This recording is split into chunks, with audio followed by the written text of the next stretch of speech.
सुनना, बहुत गहरी कहानी, पता नहीं कितना तुम्हारे अंदर तक उतर जाइए।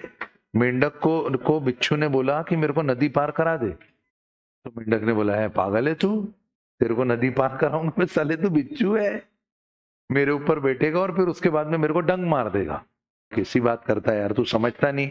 अगर मैंने तेरे को डंग मार दिया तो तू तो डूबेगा ही डूबेगा और मेरे को भी ले डूबेगा। तो इतना तेरे में कॉमन सेंस नहीं है? बिच्छू ने मेंढक को बोला, इतना तेरे को कॉमन सेंस नहीं, तेरे को कैसे डंग मारूंगा मैं यार?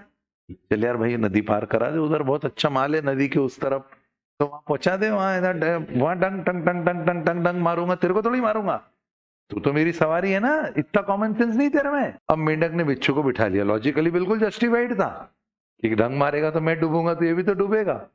अब वो नदी में धीरे धीरे तैरने लगे। अब मेंढक को डर लगे, डंक नहीं मार दे, दिल बोले डंक मार देगा, दिमाग बोले कैसे मारेगा, अगर मारेगा तो मैं भी डूबूंगा तो ये भी डूबेगा। बराबर है? दिल और दिमाग की जद्दोजहद में मेंढक बेचारा तैरते रहा नदी में, एकदम तैरते रहा तैरते रहा तैरते रहा।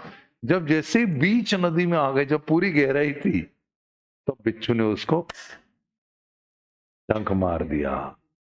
और उसने बोला, ये पागल, बीच नदी किनारे पे मारता तो तू बच के भी निकल जाता, तू बीच नदी में मार रहा है। अब मैं तो तेरे जहर से मरा और मैं मरा तो तू डूबा।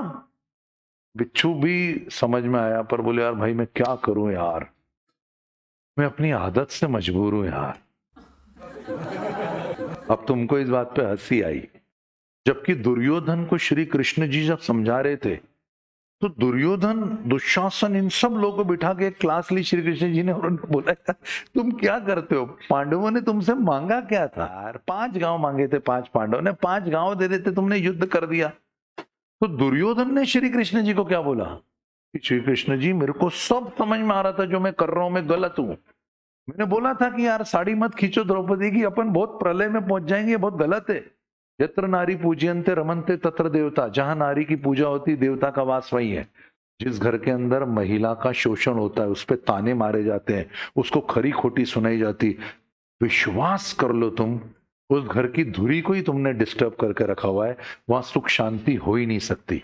हाथ उठाना तो बहुत दूर की बात होती, पर हाथ भी उठा देते हैं कभी स्त्री के ऊपर, बाप रे, तुमने सारे नेगेटिव वाइब्रेशन घर में बुला लिया। आने दो, अब कितना भी पैसा, घर बर्बाद है।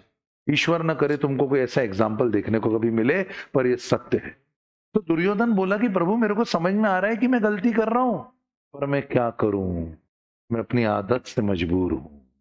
कभी जीवन में कोई तुमको धोखा दे गर्ल्स, और कभी तुमको जीवन में कोई धोखा दे बॉयज, तो अगली बार वो तुमको धोखा दे उसकी संभावना पहले से ज्यादा होती है, क्योंकि बिच्छू और दुर्योधन जैसे लोग अपना मूल स्वभाव नहीं बदलते। अगर गलत नहीं करना होता तो दुर्योधन पहली बार में भी गलत नहीं करता, अगर गलत नहीं करना होता तो बिच्छू पहली बार में ही अपना मूल स्वरूप जो है वो काटने का छोड़ देता। इसलिए बिवेयर ऑफ सच पीपल, ऐसे लोगों से बच के चलो। एक एग्जाम्पल काफी होगा कि उसने आपको धोखा दिया है, दूसरी बार भरोसा नहीं करना। वो कितना भी लड़कियों तुम्हारे सामने गिड़गिड़ाई कि गलती हो गई मेरे से, प्लीज माफ कर दो, मैंने उस दिन गुस्से गुस्से में तुमको बोल दिया, नहीं, प्रेरक सर की बिच्छू की कहानी याद रहनी चाहिए। वो फिर डसेगा तुमको और बीच समुद्र में जाके डसेगा। जिसको नहीं डसना होता उसका नाम बिच्छू होता ही नहीं।